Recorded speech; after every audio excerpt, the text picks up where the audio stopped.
Hey, welcome to Friday. Planet Earth, Mr. H here with you.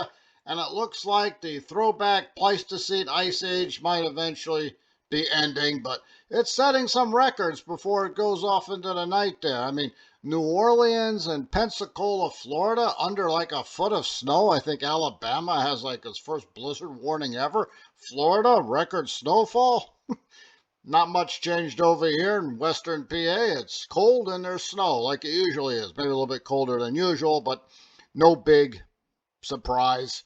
We do tend to get these random 70-degree days in the middle of winter every now and again. I haven't seen one lately, but yeah, I'm sure there's one somewhere around the corner. Never fails. Hope you guys are having a great day, and I hope you have a fantastic weekend.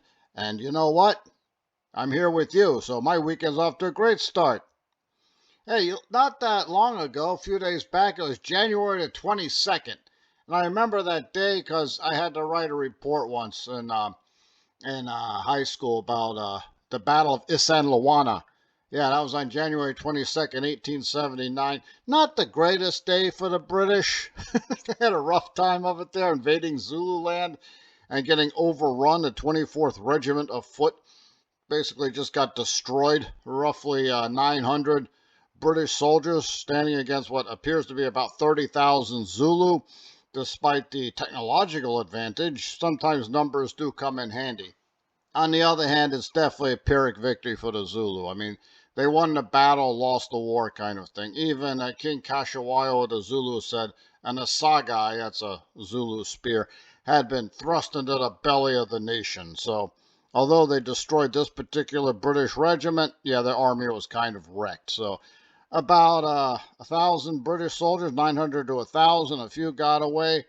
Zulu, they're not really sure. People like to say 2 or 3,000. I'm thinking it's closer to 6,000, to be honest with you. You know, given the amount of times they could reload and everything, their weapons. But yeah, it was pretty rough. But at least they got one win out of the whole thing, right? People aren't really sure where Zululand is. I'm telling you right now, it's right there, east side of South Africa. It's still there. They'll call it Zululand. The people still there, still have their own culture. So it's alive and well, even though they're going to lose the Zulu War to the British. There were a number of battles, but you know, there's the three big ones of these. Isandlwana, you know about that one over here. Right across the way is Rorke's Drift, and of course the one that ended it was Ulundi. Isandlwana and Rorke's Drift happened on the same day, right? So Lord Chelmsford, who's the British commander, made the incredibly stupid mistake of dividing his forces in the face of the enemy. And of course, the 24th is the regiment sticking out there into enemy territory, got ambushed and destroyed. When that happened, you know, the British started pulling back. And there was a little mission, used to be the Church of Sweden over there, missionaries trying to convert Native Africans to Christianity with some success. The British were using it as a way station and place for wounded and supplies.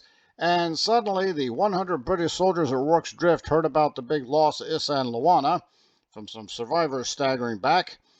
And then they saw a Zulu Impi, a regiment, of about 4,000 come crashing down on them. So you can probably guess it's been a rough day for the British at Isandlwana. Not looking too good at Rorke's Drift. Well, here's some paintings from Rorke's Drift, and what do you notice right off the bat? Yeah, they're fighting from behind cover, so they fortified themselves and prepared to fight off the Zulu, and they actually did so quite successfully. 24 hours of Zulu attacks, and the British hold them off. The British lose 17 people. The Zulu, again, it's not sure, between 100 and 200. Some people say even maybe 300 or 400. But the Zulu try to storm it repeatedly, and it doesn't work because the British are fighting from undercover and apparently had a pretty good supply of ammo since it was, you know, a supply depot. The two guys in command, this guy here with the mustache, looking like Ron Swanson kind of.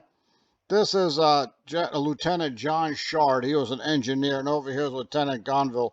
Both had the same rank, but you know, Shard was the senior guy, even though he was an engineer. So there was a little bit of argument who was in charge. But then when 4,000 Zulu come crashing down on you, the arguments went out the window, and they decided to fortify, which is good for an engineer, and they held them off. A lot of people know about Rorke's Drift because of the movie there, Zulu. It was made in 1964. There's Michael Caine there as Gonville. And this guy, I think Stanley Jones or something. I don't remember his name. That's John Shard over there. So they're ones managed to hold off the Zulu. So the British came out 1-1 on that day. Now, the Zulu military machine was quite remarkable. It was kind of came into being back in the 1820s. A guy named Shaka, you heard of him, Shaka Zulu. He's the one who actually organized the Zulu and the surrounding tribes he conquered into regiments, organized fighting. So before then, the Bantu tribes there, they just kind of got in a big mob and they threw spears at each other from a long distance. That was kind of the end of it. Very rarely anybody get killed. What Shaka came up with was straight ahead attack with the shield as a weapon. Sounds like the Romans or Spartans. And that Asagi spear to stab straight ahead. So you can imagine a devastating effect this would have on other African tribes. And the British are going to find out the hard way how it could work against them. But as remarkable as the Zulu machine was, it evolved a little bit too late. Here you are in the late 19th century against the world's greatest superpower with repeating rifles and Gatling guns and artillery and everything. Yeah, you win the first battle, Isan Luana, but then your army is completely ruined.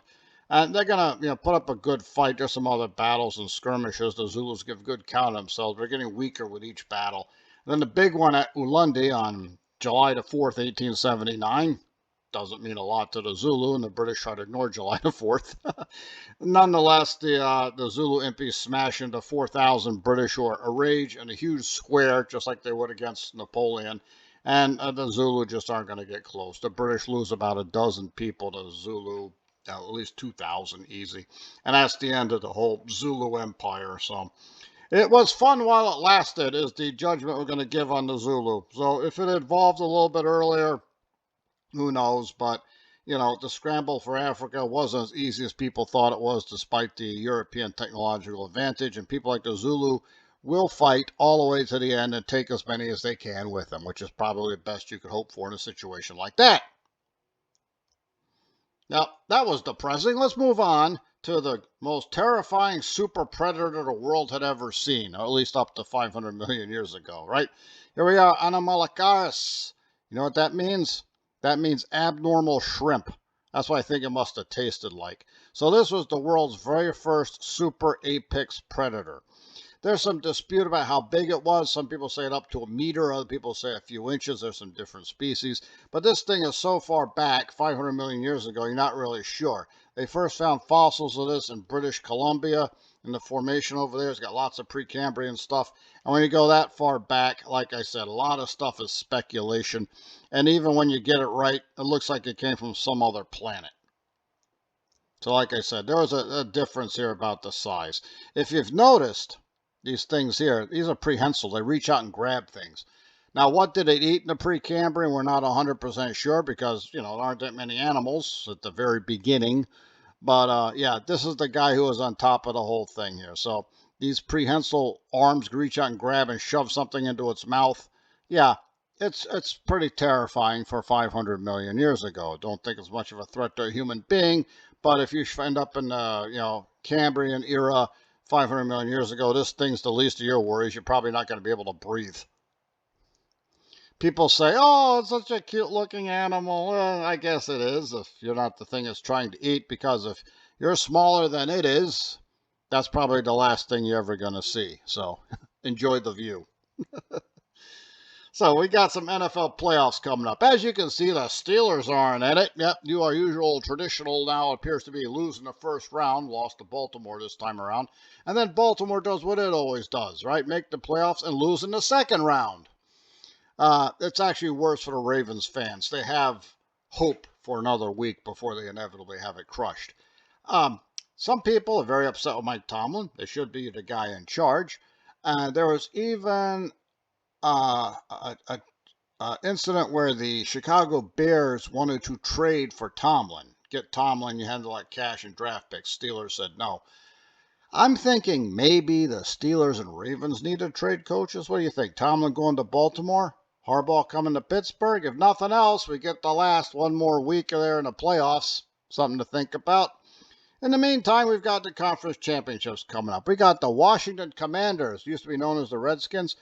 Yeah, they're going this deep into the playoffs for the first time since 1991. That's when, as the Redskins, they last won the Super Bowl.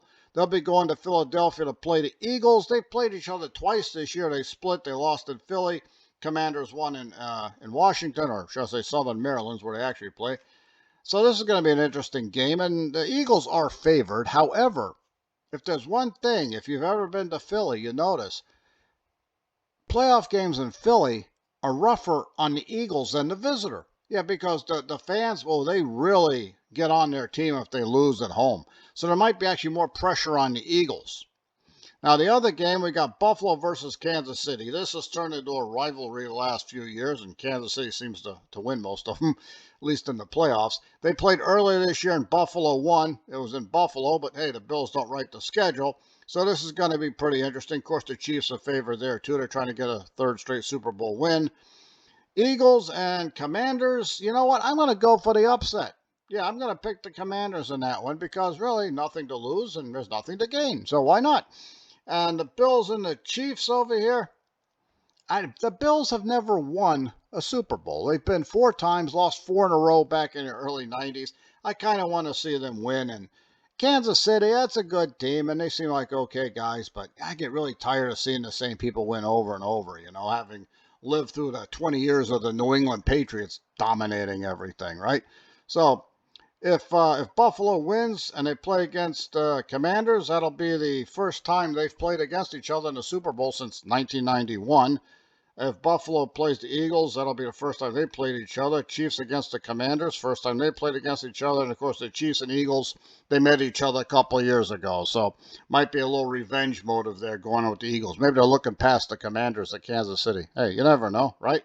So those are my predictions. Now, if you're not a football fan, and somebody you know is, and they've got the TV occupied on that, on that Sunday, you know, this is what the game will probably look like. Get the uniforms right. But if you're bored and you really don't want to watch all of that, but somebody else does, hey, check out Mr. H's book, HeavenSteel. You find it all over the place. You could download it. You could buy the hard copy. I always push Lulu.com because they always help out indie authors like your pal Mr. H. And who knows, if you buy a book, Mr. H might be able to make a down payment on a cheeseburger, given what prices are these days. You guys have yourself a great day. Don't you forget to like and subscribe. Correct my many, many errors down in the comments. Doesn't bother me. I learn something new every day. And most importantly, you guys go out and have yourself a fantastic day. And I will see you next time. Das Vidanya.